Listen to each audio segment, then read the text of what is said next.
Bem-vindos! Hoje vamos embarcar numa viagem incrível pela história da Umbanda do início até os dias de hoje. Preparem-se para uma jornada cheia de mistério, fé e muita brasilidade. A Umbanda é como aquela feijoada bem temperada da vovó. Uma mistura perfeita de ingredientes que juntos criam algo único e delicioso. Nela, temos um pouquinho de cada coisa que faz o Brasil ser Brasil. A sabedoria dos povos indígenas, a força das tradições africanas, um toque de espiritismo kardecista e até uns pitacos do catolicismo popular. Nossa história começa lá no comecinho do século XX, numa época em que o Brasil estava mudando rapidinho. Imaginem só, era um caldeirão de ideias, crenças e tradições borbulhando, pronto para criar algo novo e especial. E foi aí que, em uma noite no início do século XX, aconteceu algo que ninguém esperava. Um jovem de 17 anos, Zélio de Moraes, teve uma experiência que iria mudar não só a vida dele, mas a de milhões de brasileiros pelos próximos 100 anos. Vamos acompanhar como essa religião nascida no Brasil cresceu, enfrentou desafios, e olha que não foram poucos, e se espalhou não só pelo nosso país, mas pelo mundo afora. É uma história de resistência, de fé, e de como a gente brasileiro tem esse jeitinho especial de transformar as coisas. Então, coloca aí sua roupa branca, acende uma velinha e vamos nessa. A história da Umbanda é a história do Brasil, é a nossa história, e ela está só começando. Tudo começou em 1908, em São Gonçalo, estado Rio de Janeiro. Zélio de Moraes, um rapaz de 17 anos, começou a agir de um jeito bem estranho. Numa hora, falava como se fosse um velhinho sábio, noutra, se mexia que nem um gato. A família ficou doidinha, sem saber o que fazer. Depois de rodar por um monte de médico, alguém teve a ideia de levar o Zélio numa reunião espírita. E foi aí que o bicho pegou. No meio da sessão, o rapaz se levantou, pegou uma flor e botou no centro da mesa, deixando todo mundo de queixo caído. Mas a surpresa maior ainda estava por vir. De repente começaram a se manifestar uns espíritos que o pessoal da sessão não estava acostumado. Índios, escravos, gente simples. O chefe da reunião não gostou nadinha e mandou essa turma cair fora. Foi então que aconteceu. Uma entidade chegou no Zélio e soltou a braba. Por que vocês estão mandando esse pessoal embora? Só porque eles são pobres ou têm a pele escura? Essa entidade se apresentou como o Caboclo das 7 Encruzilhadas. O caboclo contou que já tinha sido padre numa outra vida, mas agora estava de boa como um caboclo brasileiro. E aí ele mandou o papo reto. Amanhã à noite, vou começar uma parada nova lá na casa do Zélio. Vai ser um lugar onde todo mundo pode falar. Não importa se é rico, pobre, preto, branco, vivo ou morto. No dia seguinte, 16 de novembro de 1908, foi um auê. Um monte de gente apareceu na casa do Zélio. O caboclo chegou e anunciou o começo da Umbanda. Ele explicou que ia ser uma religião baseada na caridade, seguindo os ensinamentos de Jesus, mas com aquele toque bem brasileiro que a gente adora. O negócio pegou. O caboclo começou a fazer umas curas, e o povo ficou de cara. Até um preto velho chamado Pai Antônio apareceu, todo humilde, nem queria sentar com o pessoal no começo. E foi assim que nasceu a Umbanda, misturando um pouco de tudo que tinha por aqui. Um toque de África, um pouquinho de índio, uma pitada de espiritismo e uma boa dose de jeitinho brasileiro.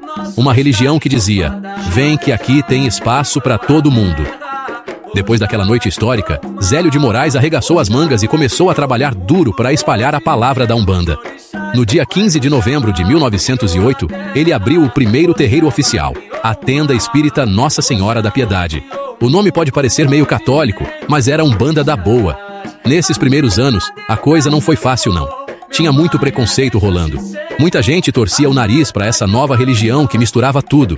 Mas o pessoal da Umbanda era persistente que só. O ritual no começo era bem simples. Roupas brancas, uns cantos suaves. Nada de atabaque ou batuque.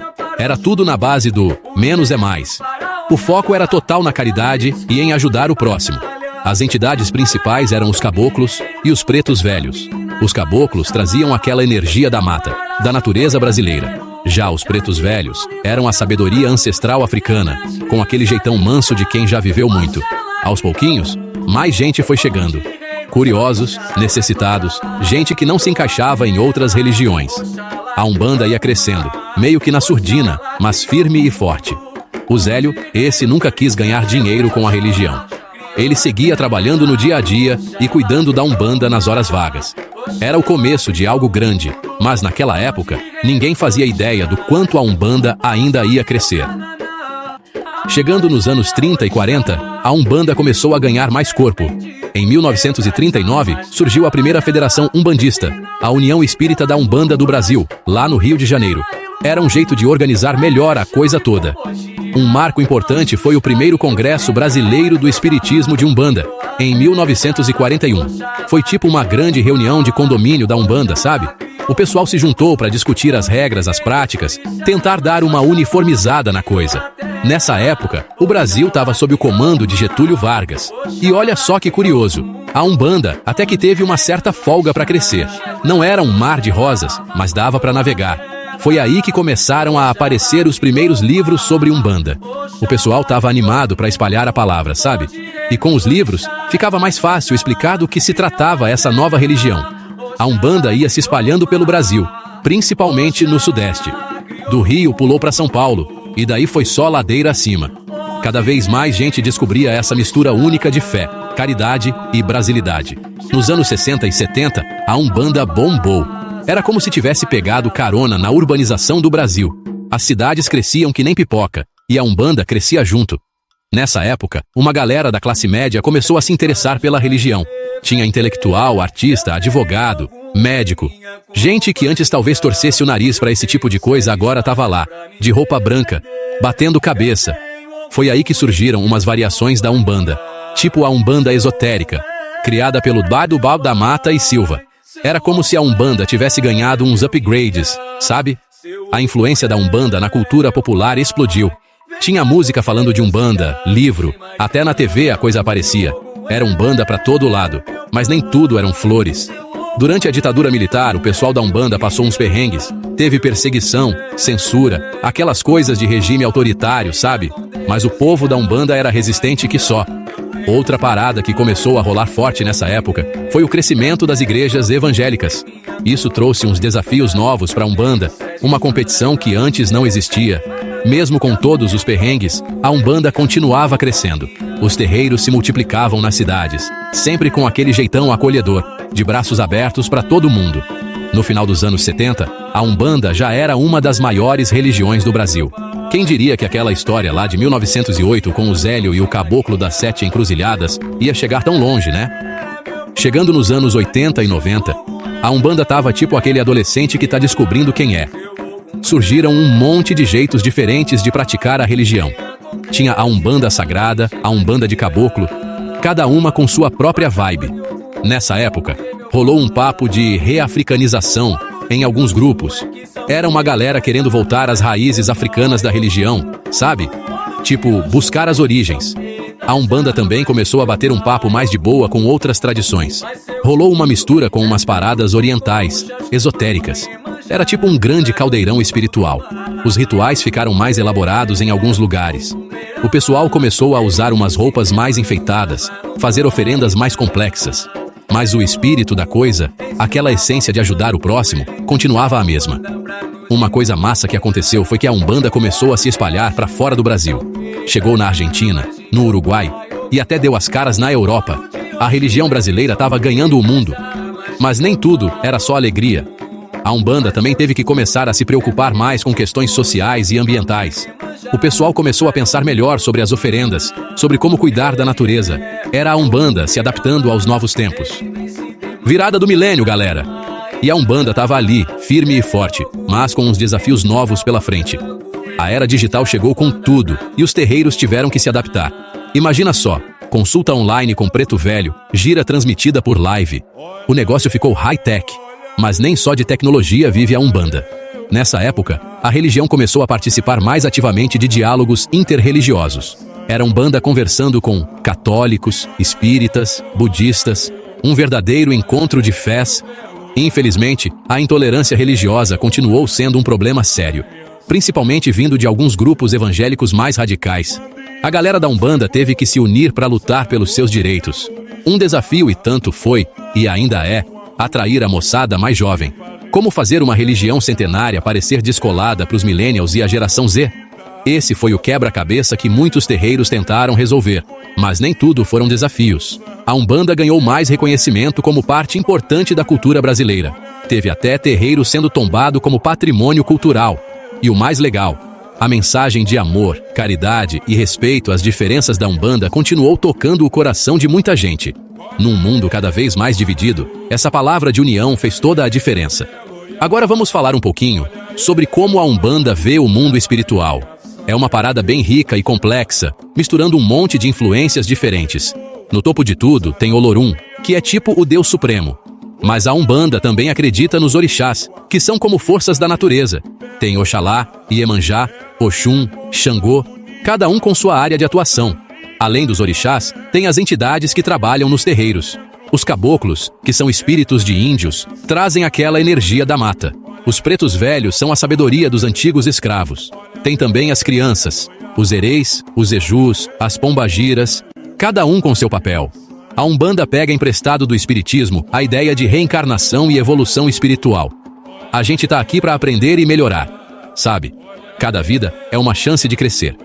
Uma coisa bem importante na Umbanda é a lei do retorno. É tipo o karma. O que você faz, volta para você. Por isso que a caridade é tão importante. Ajudar o próximo é ajudar a si mesmo. No fim das contas, a teologia da Umbanda é toda baseada na ideia de que somos todos parte de uma grande família espiritual. Não importa sua cor, sua classe social, sua origem. No plano espiritual, somos todos irmãos. Vamos falar agora dos rituais da Umbanda. O principal é a gira, que é tipo a missa umbandista. É nela que rola a incorporação das entidades pelos médiums. A música é super importante na Umbanda. Os pontos cantados são como orações musicadas. Cada entidade tem seus pontos específicos. E o atabaque? Esse é o coração que faz a energia circular. As oferendas são outra parte importante. Mas calma lá, não é nada de sacrifício de bicho não. Na Umbanda, as oferendas são coisas simples. Flores, frutas, velas. É um jeito de agradecer e de trocar energia com os orixás e entidades. A roupa branca é marca registrada da Umbanda. Simboliza a paz e a pureza de intenções. Alguns terreiros usam guias, aqueles colares coloridos, cada cor representando um orixá ou uma linha de trabalho. Os passes são outro elemento importante. É quando o médium, incorporado ou não, transmite energia para o consulente. É tipo um recarregar as baterias espiritual. Tem também os trabalhos de desobsessão, que ajudam a afastar energias negativas. E os de cura, que buscam o equilíbrio físico e espiritual. Tudo sempre na base da fé e da energia positiva. Uma coisa legal da Umbanda é que os rituais podem variar bastante de um terreiro para o outro. Tem lugar que é mais tradicional, tem outros que misturam elementos de outras religiões. Essa diversidade é parte da riqueza da Umbanda. A Umbanda deixou sua marca na cultura brasileira, viu? Na música, então, nem se fala. Artistas como Clara Nunes, Maria Bethânia e até o Jorge Benjor já cantaram sobre os orixás e as entidades. Na literatura e no cinema também rolou muito Umbanda. Tem livro, filme, novela. A religião virou tema de muita obra artística, ajudando a divulgar e às vezes a criar uns mitos também sobre suas práticas. Socialmente, os terreiros de Umbanda sempre tiveram um papel importante nas comunidades. Muitos ofereciam, e ainda oferecem, apoio material e espiritual para quem precisa. É aquela coisa, a caridade na prática. A Umbanda também teve um papel importante na valorização da cultura afro-brasileira e indígena. Numa época em que ser negro ou índio era ainda mais difícil do que é hoje, a Umbanda dizia: olha só quanta sabedoria tem nessas culturas. Na luta contra o racismo e a discriminação religiosa, o povo da Umbanda sempre estava na linha de frente. Afinal, era uma religião que desde o começo pregava a igualdade entre todos. E tem mais. A Umbanda ajudou a criar uma identidade brasileira única. Aquela mistura de influências que a gente vê na religião é o Brasil in a nutshell, saca?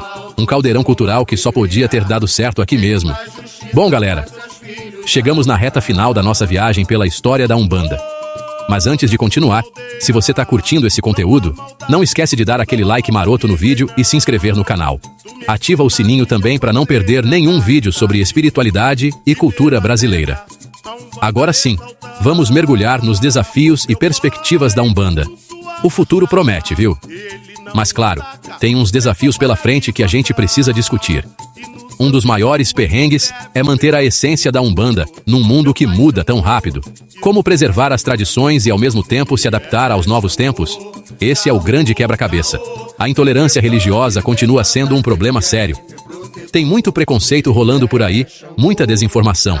A galera da Umbanda tá sempre na luta para garantir o respeito e o direito de praticar sua fé. Outro desafio é atrair os jovens. Numa era de Instagram e TikTok, como fazer uma religião centenária parecer relevante? Muitos terreiros estão se reinventando, usando as redes sociais, fazendo a ponte entre o tradicional e o moderno. Mas olha, não é só desafio não. A Umbanda tem muito a oferecer para o mundo de hoje. Numa época de tanta divisão, a mensagem de união e respeito às diferenças da Umbanda é mais importante do que nunca. E tem mais: a conexão da Umbanda com a natureza, o respeito aos ancestrais, a busca pelo equilíbrio. Tudo isso são ensinamentos super valiosos num mundo que está precisando urgentemente repensar sua relação com o planeta e com as pessoas. A Umbanda também está se espalhando pelo mundo afora. Já tem terreiro em vários países, levando essa energia brasileira para outros cantos. Quem sabe daqui a pouco não tem gente falando de Iemanjá em japonês? Uma coisa é certa: a Umbanda mostrou que é resiliente pra caramba. Passou por perseguição, preconceito, altos e baixos. E tá aí, firme e forte. Essa capacidade de adaptação é o grande trunfo da religião. O futuro? Bom, isso a gente não sabe, né? Mas dá pra apostar que a Umbanda vai continuar evoluindo, se adaptando, mas sempre mantendo aquela essência de amor, caridade e respeito que é sua marca registrada. No fim das contas, a história da Umbanda é a história do Brasil. Uma história de mistura, de resistência, de fé e de esperança. É a prova viva de como diferentes tradições podem se unir para criar algo novo e bonito. E aí, galera, o que acharam dessa viagem? A Umbanda é isso aí. Uma religião 100% brasileira, com seus altos e baixos, seus desafios e suas vitórias. Uma fé que nasceu aqui, cresceu aqui e que continua a tocar o coração de milhões de brasileiros. Espero que tenham curtido essa jornada pela história da Umbanda tanto quanto eu. Se gostaram, compartilhem com os amigos. Deixem nos comentários o que mais chamou a atenção de vocês e qual tema vocês querem ver no próximo vídeo. Um abraço para todos, muita luz e até a próxima!